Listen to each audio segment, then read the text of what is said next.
Halo teman-teman, pada video ini saya akan membagikan informasi atau materi tentang mitigasi bencana banjir dan tanah longsor.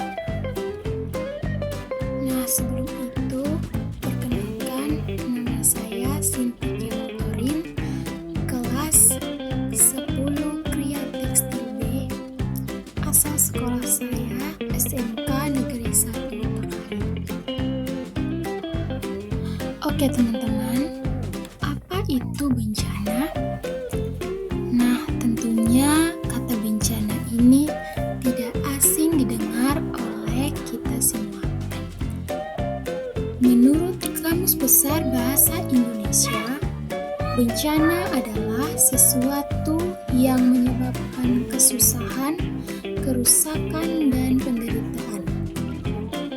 Dan menurut Undang-Undang Nomor 24 Tahun 2007, bencana adalah peristiwa yang mengancam dan mengganggu kehidupan masyarakat.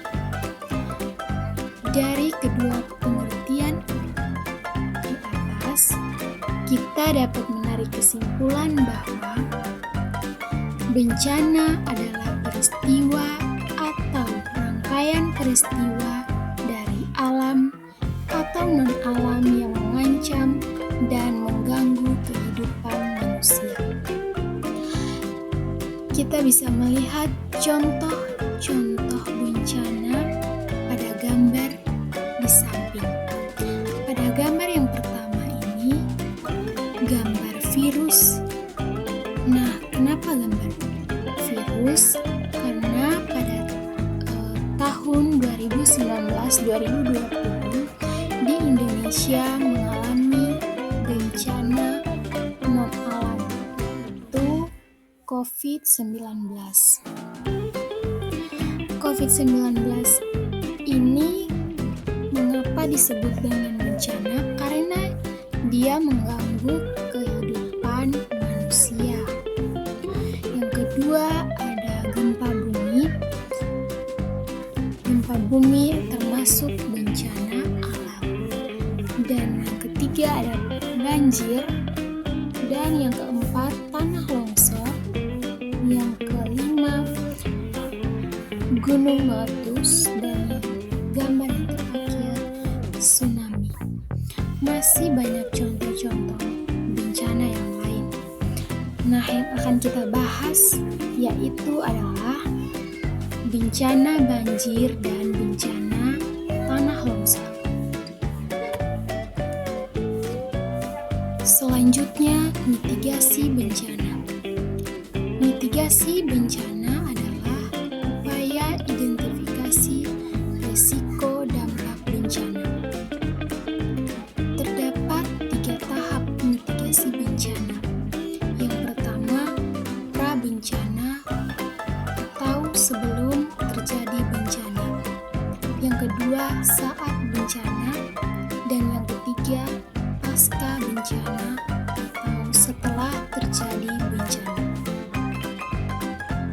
Oke, yang pertama kita akan bahas tentang mitigasi bencana banjir. Nah, tahapan yang pertama pra-bencana, yang kedua saat bencana, dan yang ketiga pasca bencana. Nah, yang pertama adalah pra-bencana atau sebelum terjadi bencana. Tindakan apa yang kita lakukan sebelum terjadi bencana banjir? Yang pertama, kita dapat menghindari daerah rawan banjir. Yang kedua, tidak boleh menebang pohon sembarangan. Yang ketiga, hindari membuang sampah di sungai. Selanjutnya, tahapan yang kedua yaitu saat bencana banjir terjadi. Apa yang harus kita lakukan? Yang pertama, amankan barang di tempat yang tinggi agar tidak terbawa banjir atau terkena banjir. Yang kedua, hindari benda-benda yang terbawa arus air. Contohnya seperti benda-benda tajam yang dapat melukai tubuh kita. Yang ketiga, waspada bahaya listrik. Yang keempat, mencari tempat pengungsian. Jika banjir semakin besar atau volume air semakin bertambah. Tahapan yang ketiga yaitu pasca bencana banjir atau setelah terjadi bencana banjir. Tindakan apa yang harus kita lakukan setelah terjadi bencana banjir? Yang pertama, membersihkan rumah. Tentunya setelah banjir, rumah menjadi kotor sehingga kita harus membersihkan rumah. Yang kedua, keringkan dengan sempurna peralatan listrik yang terkena air banjir sehingga aman jika digunakan. Yang ketiga, menanam pohon untuk menjaga keseimbangan lingkungan. Oke teman-teman, yang berikut kita akan bahas tentang mitigasi bencana tanah longsor. Nah, terdapat 3 tahapan. Yang pertama, prabencana, yang kedua, saat bencana, dan yang ketiga, setelah bencana atau pasca bencana. Tahapan mitigasi bencana tanah longsor yang pertama yaitu prabencana atau sebelum terjadi bencana. Apa yang harus kita lakukan sebelum terjadi bencana tanah longsor? Yang pertama, jika ada retakan segera tutup dengan tanah padat. Dan yang kedua, hindari penebangan pohon di tanah lereng, karena itu bisa mengakibatkan longsor. Yang ketiga, hindari bangun rumah dekat tebing atau tanah lereng. Tahapan yang kedua yaitu saat bencana. Saat terjadi bencana tanah longsor, tindakan apa yang harus kita lakukan? Nah, yang pertama, kita harus menjauh dari lokasi longsor.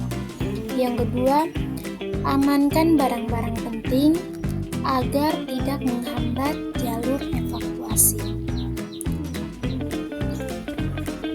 Tahapan yang ketiga yaitu pasca bencana atau setelah terjadi bencana.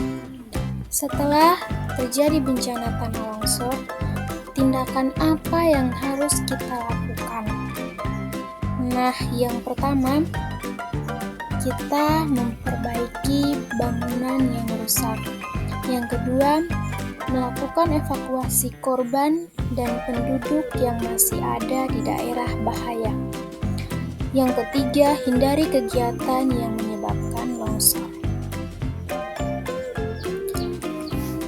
Oke teman-teman, dari materi yang sudah kita pelajari bersama, kita dapat mengambil sebuah kesimpulan, yaitu mitigasi bencana sangat baik bagi masyarakat untuk mengurangi risiko dampak bencana. Oleh karena itu, mari kita menjaga lingkungan, merawat lingkungan supaya menghindari terjadinya bencana. Jika teman-teman ingin bertanya, silahkan tanya lewat komentar. Dan jangan lupa tanya sebanyak-banyaknya. Ubur-ubur ikan leleh, terima kasih Le yang sudah nonton. Semoga bermanfaat untuk kita semua.